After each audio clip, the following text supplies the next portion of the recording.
Ilang beses na nga ba nagkaharap ang dalawang NBA legends na sina Michael Jordan at Reggie Miller sa NBA? At ano ang naging head-to-head standing nila sa isa't isa? Halika at ating pag-usapan.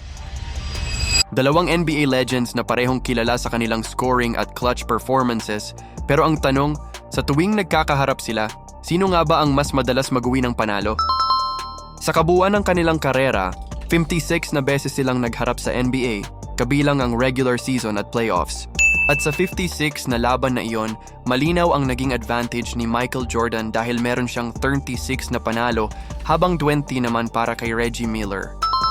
Pero mas interesting ang kanilang playoff battles, 7 beses silang nagharap sa playoffs at hawak pa rin ni Jordan ang 4-3 advantage. Ibig sabihin, kahit isa si Reggie Miller sa pinaka-clutch na shooters noong kanyang panahon, mas madalas pa ring magwagi si Jordan kapag sila ang nagkakaharap. At isipin nyo, kung nagkaroon sila ng pagkakataong magharap sa NBA Finals, baka isa iyon sa pinaka-iconic na matchups sa NBA history. Kaya't para sa inyo, sino ang mas mahirap bantayan sa kanilang dalawa? Si Michael Jordan o Reggie Miller?